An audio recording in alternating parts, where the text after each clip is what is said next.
Hi again guys, and welcome to another look back into Forza's past at some of the cars which may be easily forgotten, or undervalued, or overlooked. The unicorns, if you will, of the franchise. And this is definitely one of those. Of course, that's why it's here.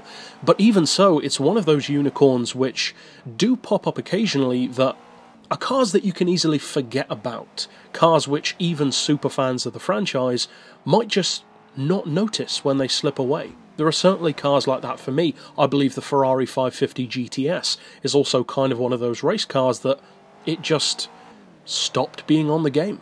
And most people didn't notice. I'm sure there were some people who did, but many people didn't. Something like, for instance, the Maserati Grand Sport, which stopped at Forza 4. I personally didn't even realise that it wasn't on the game anymore after that, and Maserati is my favourite manufacturer, but I still just didn't notice. I assumed that it still was, but it wasn't.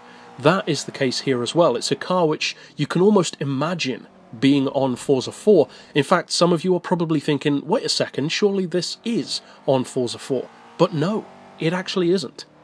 The Cadillac CTS-V race car. Now, there are two versions of this. I believe one is the Team Cadillac, and that's this one.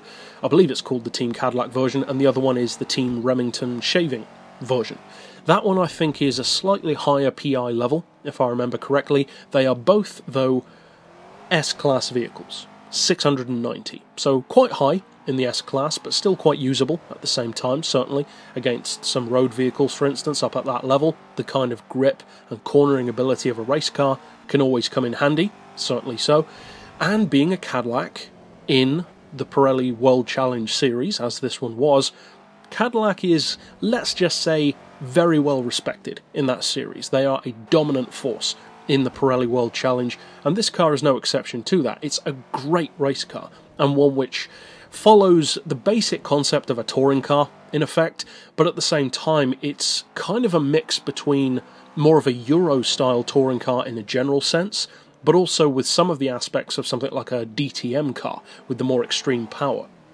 Now, with that being said, it's not quite as extreme as a DTM car. For instance, it weighs a lot more. It is a 1,360 kilo car, or a fraction over, but still, that's not bad at all. That's a good, 300-400 kilos lighter than the road-going version, if not a bit more. The power is still 500 horses, 420 pound-feet of torque, from, of course, a naturally aspirated engine. As you'd assume, it is still rear-wheel drive, and the engine is still that 5.7 litre V8. The horsepower per tonne is 367, which doesn't sound monstrous, but that's pretty good given the weight of the car isn't stupidly low, and the pricing is, I would say, very good actually. It's a 180 grand car, so it's not going to break the bank anytime soon, and this car's main rivals include things like the Audi Champion Racing S4 and also the RS6, which again are very competitive cars. Both of those, though, if I remember correctly, I think do have all-wheel drive though, to their advantage, whereas this one, as I said, doesn't. So, specifically talking about this car, what does it offer? Because this has been featured on a couple of Forza games, but it hasn't been featured for quite some time. And that's strange to me, because this is the exact kind of car that I would have expected to make a return on Forza 6 or Forza 7, especially Forza 7, because if you look at that game, the majority of the cars in the game when it comes to the racing world are not obscure, but they're certainly more creative.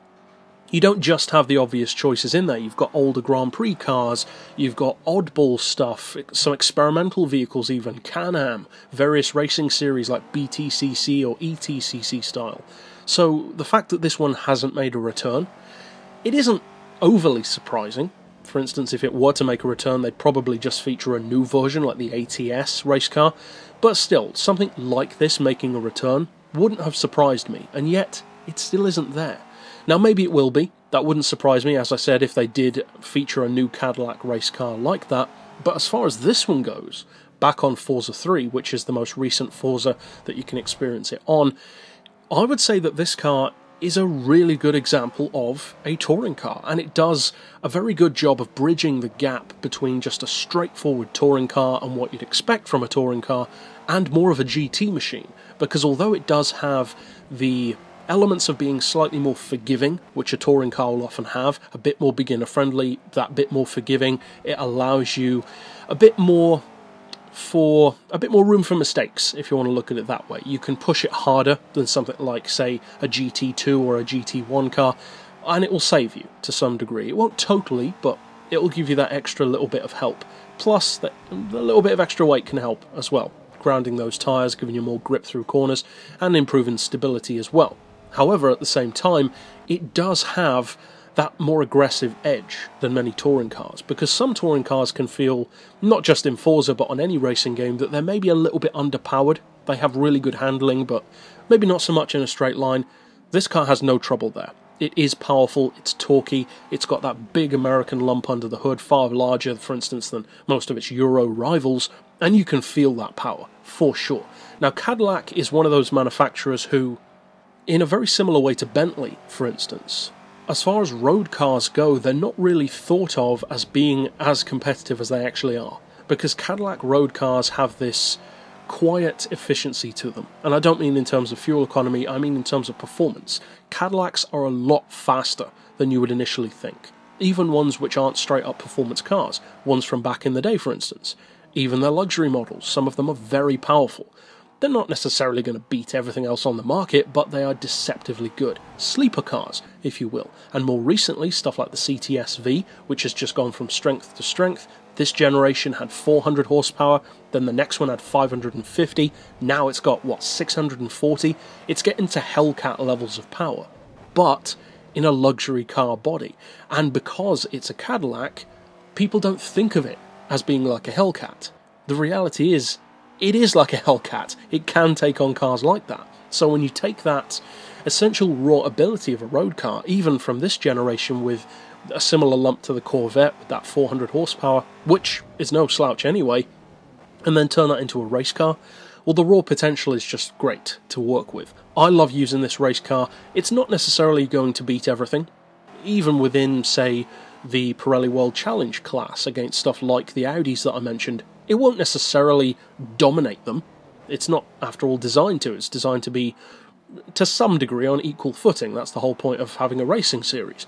But at the same time, both of these Cadillacs have a ton of potential, and although I can understand if you were going to pick cars to not carry over to newer games, these do make sense. They're not the most popular ones in the game, but at the same time, I would have personally loved to see them come back. So if you do go back to, I believe Forza 2 had it as well, but Forza 3 in particular, of course, then yeah, I'd say this is one to check out. But that's it overall for this particular pick.